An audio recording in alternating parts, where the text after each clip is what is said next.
Welcome to my channel. I'm Sam Zagar. Today's video is on manifestors. I definitely owe this to my audience. I have spent a ton of time talking about projectors, because I am one, and sacral beings because they are the largest part of the population.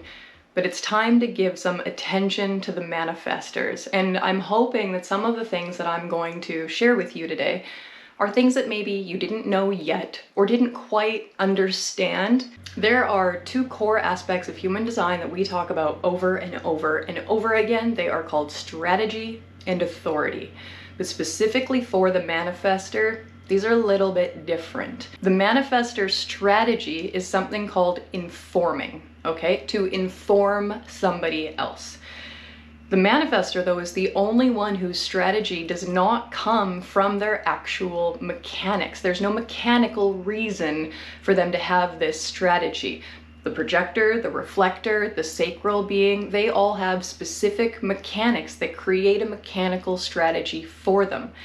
The manifestor doesn't have that. What the manifestor has is considered either a political or a social strategy. The manifestor actually has two strategies. The difference is the point in time at which they use them. The manifestor child has a strategy of asking permission. The manifestor adult has a strategy of informing. Now, it is the parent of the manifestor's responsibility to raise them to be able to move through the world without resistance. As a parent raising any child according to human design, my end goal is for this child to be their own authority and to be able to move through this life with as little resistance as possible. So if you're a manifestor or you're raising a manifestor and you want to be able to move through this life with as little resistance as possible, we hope that your parents taught you the social or political strategy at a very young age of how to ask permission. Now, that's not something that you're going to enjoy. It's not something that feels comfortable. No manifestor wants to ask permission. When you raise a manifestor child with the strategy of ask permission, really what you're doing is you're removing resistance from this child's life. You're making their life easy. The thing with manifestors is that they are hard to read. When they're hard to read, they're hard to predict. That makes other types, non-manifesting types, that makes other types uncomfortable around manifestors. We can't get into their aura. We can't read their aura. The reason for that is that the manifestor has what is called a closed and repelling aura. Closed and repelling. It's closed off. It's very hard to read. The aura is not communicating. The aura is repelling, as in the aura is pushing away. The first time I heard repelling, I thought, that's not a nice way to describe somebody. If you described me as repelling, that's likely going to give me a negative perspective on myself. That doesn't sound like a quality that I necessarily want to have.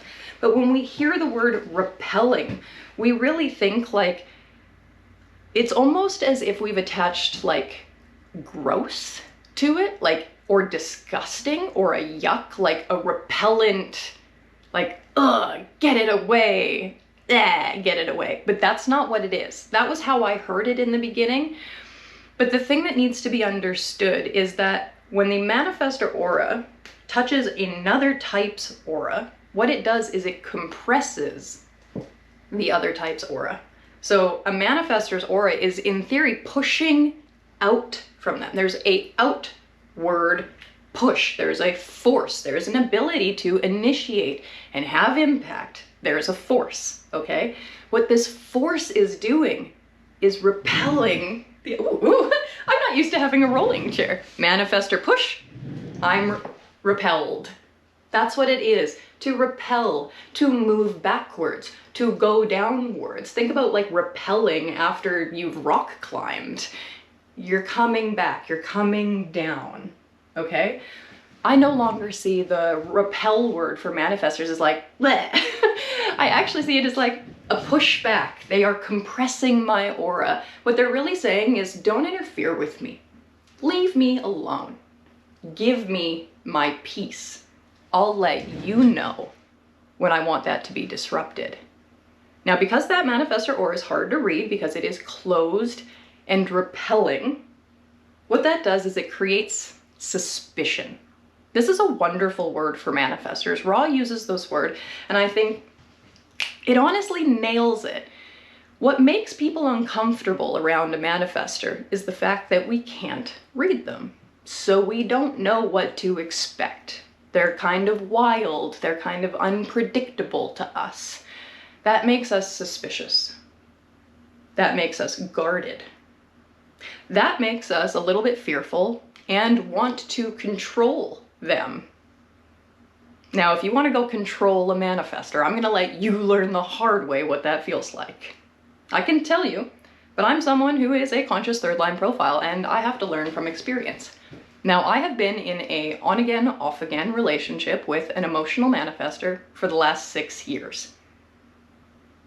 I am well versed in what it is to deal with manifestor mechanics.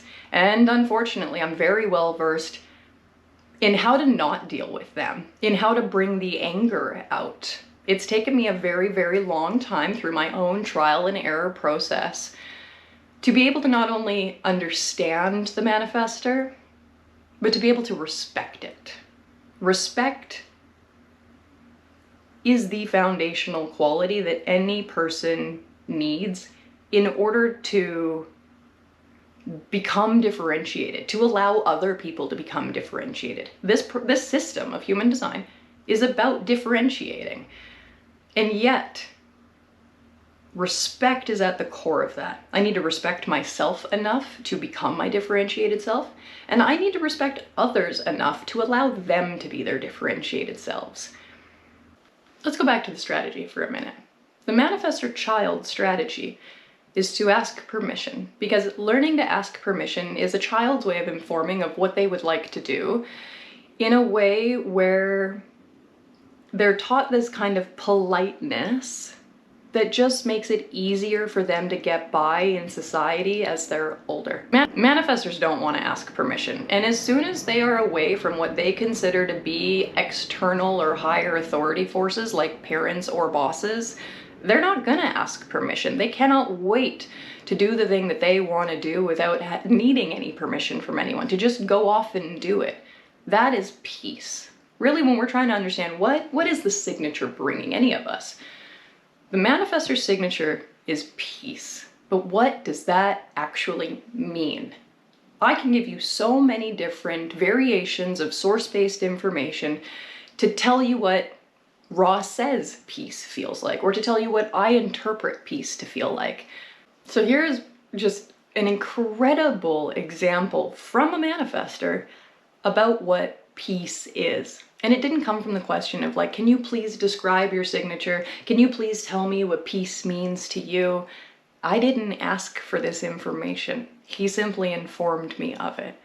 We were watching Formula One racing, and we were talking about different drivers, different racers, and we were talking about what it feels like to drive and to be in this place of such pure focus. When you're doing a kind of driving that is so dangerous and so technical and so fast, the amount of focus that you have to have is incredible.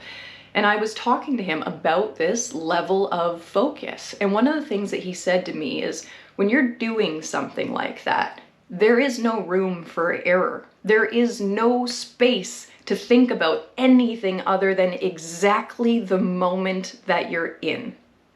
This pure focus is what he was describing to me. Now, I'm not going to call it pure focus. Someone else might call it something else, but that was the language I could use to connect to it. But this pure focus, what it felt like to me was a tunnel or a vortex where there was no interference, where there was no, really, the pinnacle of what he said is when he was focusing on that driving, there's no ability to have a negative thought. You can't think about this thing that's bothering you or this other thing that's bothering you. You don't have time to be distracted by that. It's dangerous to be distracted by that.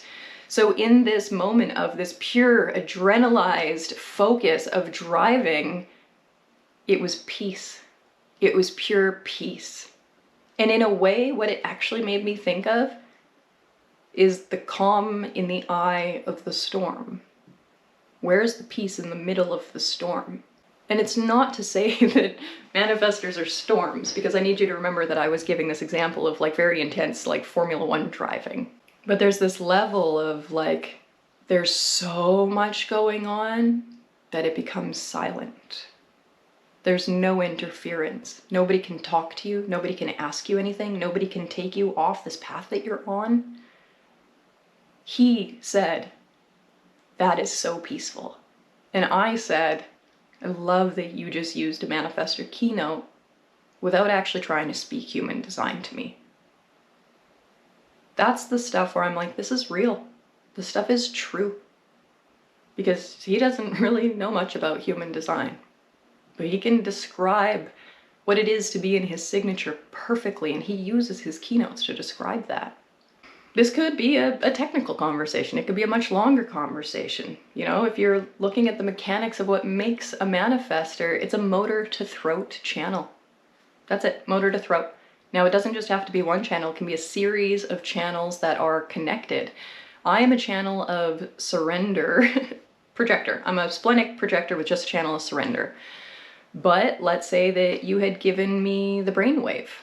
That would directly connect my spleen up to my throat, and that would have made me a splenic manifestor. You can have two projected channels that will combine together and make manifestor definition. But if you are a pure manifestor with an actual manifested channel, you either have ego to throat and you have the money line, or you have solar plexus to throat and you have the channel of openness or the channel of transitoriness. There are only 3 channels in the body graph that are purely manifested channels, and they are direct motor to throat. The nuance to this, or the exception to this, is the sacral motor. If the sacral motor is defined in a body graph, you don't have a manifestor. You either have a generator or a manifesting generator. And if it's a sacral to throat connection, you absolutely have a manifesting generator. Now, because I just acknowledged the solar plexus, the splenic center, the ego center, those are all the authorities that a manifestor can have. They're either an ego manifestor, an emotional manifestor, or a splenic manifestor. And one of the last things that I want to leave on that I don't think a lot of people know. How are we all affected by each other? How are the different types affected by each other? That's a general conversation, but right now we're talking about manifestors. How are types affected by manifestors, or how are manifestors affected by other types? An interesting thing here is because of the kind of closed, and it's like the aura does this, it's closed and repelling, closed and repelling. It's really like their aura is always saying, give me space, give me space. What's interesting though is when they're saying give me space, they might be bothered by other types, they might be annoyed by other types might be making them angry. But they're not that easily conditioned by the other types. In fact, they don't necessarily feel the other types all that much. What they feel are qualities of other types. You know, a manifestor feels a projector in the way that they feel like something's trying to poke them a little bit, or they feel a sacral type in that they can tell that there's this open, generative life force field all around. That can be a little bit annoying, but they're not conditioned by the other types the way that the generator is, or the way that the projector is. Both generators and projectors are open to conditioning by all of the types. And really, in theory, the projector is the most sensitive. The projector is meant to take on the conditioning of the other because the projector is meant to actually feel the other. We like eat the other. We feel them. That's part of how we read and guide them. But then generators, they are open and enveloping, so they also take each other in. But the manifestor and also the reflector are actually quite closed off to the conditioning of the generator and the projector. What the manifestor is more open to the conditioning of is the transit program. Just like the reflector, The manifestor is more sensitive to the transit program, but unlike the reflector, they don't have the same relationship to the transit program. The moon is not their authority. Things are very different. But there is this reduced sensitivity to the auras of others. And I will say, as a manifestor, that might be a pretty nice gift, because as a projector, I can tell you it can be quite overwhelming and debilitating to be consistently taking others in at the layer that I do. There's a very good chance that that's one of the reasons why I am consistently drawn to my relationship with the emotional manifestor. We don't feel each other the same way. There's a little bit of like a soundproof wall in between us. You know, there's a bit of my aura poking his, and there's definitely some of his aura pushing me. But as someone who takes on a lot of conditioning all the time, I have to say that it's quite comfortable for me and quite relaxing, actually, borderline regulating, for me to be in a relationship with someone who does not consistently overwhelm me. My lectures, chats, talks, they're always a little bit of a mix of here's a mechanical conversation and here is some of my personal experience. I think I've said all I have to say on this topic today. Thanks for tuning in. I'll see you next time.